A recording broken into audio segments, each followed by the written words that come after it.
In today's video, I'm going to compare Ronnie Coleman from 2003 against Phil Heath from 2013. Both versions that I will be using today of these gentlemen can be considered the best versions of themselves, and this comparison will be a very difficult one to make. There may be some shots that you guys might find close, and I want you guys to hear my opinion and really understand why I chose who's winning each pose. Like always, we will start with the front double bicep shot. And immediately you guys can tell that Ronnie Coleman has some humongous arms. Look at the detail and separation that Ronnie presents in his arms, and not to mention again how big they are in comparison to Phil's. Phil does not have the same bicep peaks that Ronnie has, but has equally as conditioned and ripped arms. And if not, he has better forearms as well.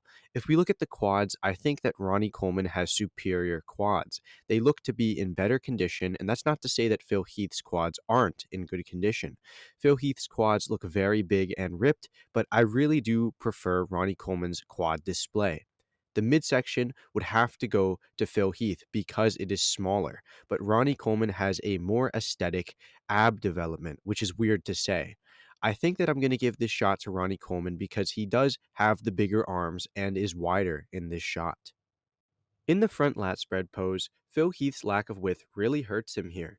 He is not as wide through the clavicles as Ronnie Coleman is, and if we look at Coleman, he is wide. He has width in spades. And not to mention, look at Ronnie Coleman's insane conditioning through the chest and shoulders, shredded to the bone. If we look at the legs, I still prefer Ronnie Coleman's legs in this shot. Phil Heath's legs look very good here, and his calves look even better than Ronnie Coleman's.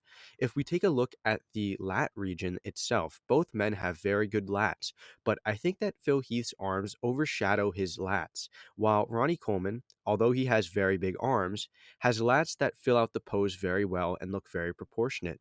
The midsections on both men look very good here, and they look in check, but I will say that I prefer Phil Heath's midsection because it is smaller than Ronnie Coleman's.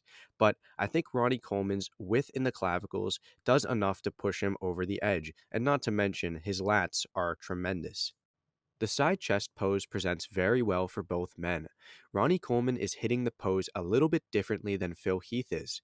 Now, if we take a look at the arms, I think that Phil Heath may have an edge in the arm conditioning. However, I think Ronnie Coleman has a thickness through the chest that Phil Heath does not have, and potentially has better conditioning throughout the far pec. Now, if we look at the midsections, I honestly prefer Ronnie Coleman's midsection. It looks flatter here and more flush than Phil Heath's does. And you guys can kind of see that at the bottom of his midsection there kind of protrudes just a little bit.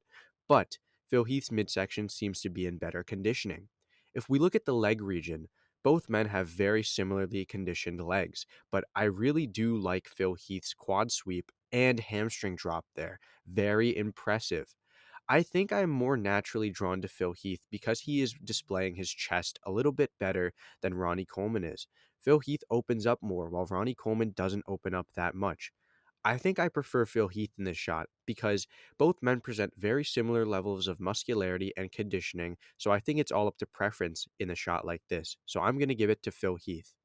The side tricep shot was never a good shot for Ronnie Coleman. However, here he looks rather respectable, even aesthetic. If we look at his tricep, it is striated, and even though it is highly inserted, he is posing very well, and his midsection looks very flush and tight. Now, Phil Heath's midsection, although it's a little bit distended, looks alright. And if we look at the tricep itself, it is massive and much better than Ronnie Coleman's. And I think that Phil Heath's arm presents better in this shot than Ronnie Coleman's does. I mean, look at the shoulder. It is striated, and it is deeply striated, while Ronnie Coleman's is striated but not to the same level. I think Phil Heath's chest looks more ripped here as well, but Ronnie Coleman's chest looks bigger.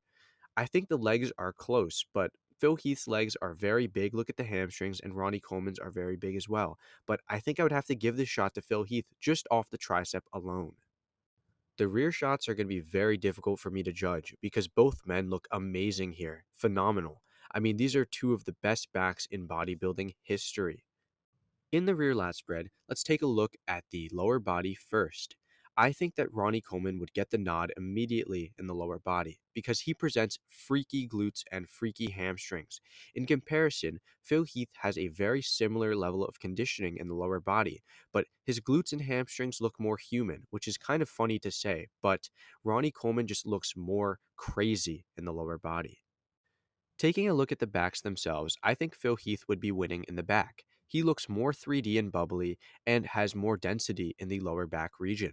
Ronnie Coleman's traps may be bigger and thicker, but Phil Heath's traps look amazing throughout the whole back, whereas Ronnie Coleman's lower back seems to fade. Now, Ronnie Coleman does have width over Phil Heath, but I think Phil Heath's density and turtle shell like back is too much for Ronnie Coleman to handle, but it is very, very close. Phil Heath's arms, and specifically the triceps and forearms, look better than Ronnie Coleman's. And even though I'm going to give this shot to Phil Heath, I really think it could go either way. And I know that people will be disappointed in whoever I choose. In the rear double bicep shot, I think that Phil Heath presents better symmetry in the back itself. If you guys can see, Ronnie Coleman's lower lat is a bit unsymmetrical there, but I think that Ronnie Coleman's width puts him over the edge in this shot. His back looks very dense here, and so does Phil Heath's. Phil Heath's looks very 3D once again, but Ronnie Coleman winning through the arms, the bicep peaks and the triceps look amazing here. Phil Heath has very good arms as well, forearms amazing, but not enough to beat Ronnie Coleman. Now, the legs go to Ronnie Coleman as well, very similar to the last shot. I think Ronnie Coleman is going to be taking the rear double bicep pose. Although both men were never the best in the abs and thigh shot, here they present very respectable versions of this pose. Ronnie Coleman's midsection looks very good here, and I honestly prefer it to Phil Heath's, who has a kind of misshapen midsection. Phil Heath's lats look very good here, and I almost prefer his lat flare to Ronnie Coleman's. However, Ronnie Coleman has a wider clavicle, which really helps him in this pose, helping him create a better V-taper than Phil Heath.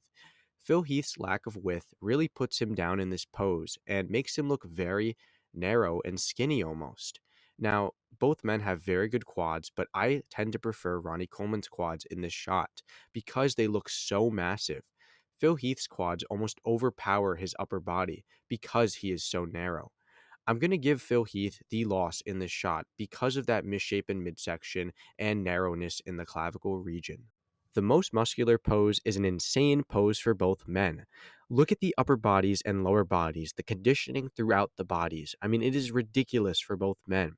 Now, I will say that Phil Heath has a more in check midsection than Ronnie Coleman. Ronnie Coleman is letting his midsection go in this pose. How much does that hurt him? We'll have to find out through a close analyzation of this shot. I think that both men have equally as crazy upper bodies. Now, Ronnie Coleman does have the width in the clavicle that Phil Heath doesn't have. However, I don't think it is that important in this shot. I think that both men have very similar arms, but Phil Heath's bicep tricep combination, along with the forearms, look more three dimensional. Ronnie Coleman's arms look insanely diced, though, and that is hard to beat. Now, if we look at the quads themselves, I think that both men have very similar quads. Phil Heath is holding his quads out while Ronnie Coleman is holding them in. So Phil Heath's quads look a bit bigger here. It is very hard to judge. Both men have insane traps. I honestly think that this most muscular might even be a tie. So I think that the winner is going to be Ronnie Coleman. Ronnie Coleman had an amazing amount of density and size on his frame, and he just had freaky and inhuman like amounts of muscle. He had conditioning, he had the muscle, he had the width and the size, and that was just a little too much for Phil Heath to handle. But that doesn't mean that this competition was not close. It was very close, in fact, and I think that Phil Heath could have definitely won the rear double bicep pose. Just to quickly recap, I had Ronnie Coleman winning the front double bicep, the front lat spread, the rear double bicep, the abs and thigh, and the most muscular poses. I had Phil Heath winning the side chest, the side tricep, and the rear lat pose. Like I said, this competition was extremely close. I mean, you have two of the best bodybuilders of all time going head to head in this comparison. It is going to be a very close and very difficult competition to judge. I'd like to know what you guys thought of this competition. If you guys think that I was wrong, or if you guys have any differing opinions or support, please let me know down in the comments below. If you liked the video, consider liking and subscribing. It means a lot to me, and I hope to see you guys in my next video. Please, again, leave any suggestions down below if you guys, think there's anything I can improve on or want to see any videos. And with that, I will bid you all farewell. Thank you for watching and see you next time.